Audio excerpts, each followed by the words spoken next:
As you're rolling out Vault, there's going to be a number of personas that are involved. And so if you're a company that's looking to adopt modern automation tooling, you're likely going to want a modern secrets management system. And this moves away from the privileged access management and more into the how do I access secrets in the cloud? How do I access secrets at high scale? How do I do so without a human involved? And so there's a number of different teams that will be involved throughout this journey. And there's what we'll start with is the development team, and the development team is the consumer of those secrets.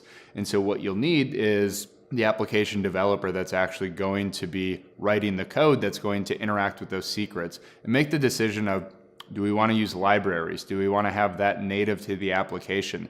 Do we want to use helper tools that can place those secrets on the system for them? And as you go through that conversation, you can really understand what the amount of effort it's going to take for them to actually consume those secrets will be. The second team is going to be the operations team. And you'll need someone on that team that's able to make architectural decisions on how it is you're going to roll Vault out. And so that takes into consideration resiliency. It takes into consideration the different pieces that you'll need to ensure that a secrets management solution stays online. When you have things like dynamic secrets, those secrets are going to expire. So you want to ensure that that system is always available to the consumers of that, which are your developers. And so you got to think about secret locality.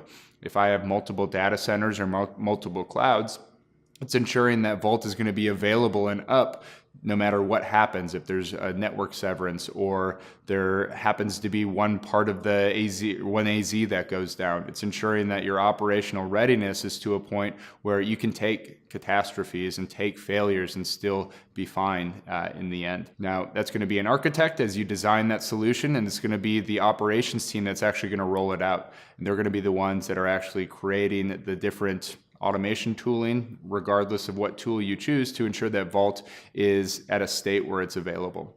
The last one is the security team. And the security team is traditionally the people who are making the decisions on what you can and cannot do. They're close to the auditors, they're close to the different folks higher up or wherever it may be that are ensuring that you as a company are secure and you're doing the right thing by consumers of that company. And so by having them involved, you can ensure that you're following what it is your auditors are asking you to do. And they can set up the governance around the solution, whether it be through ACLs or even governance on top of that, to guarantee that the way that you've implemented this solution is safe, because they are the ones that understand how everything should be governed.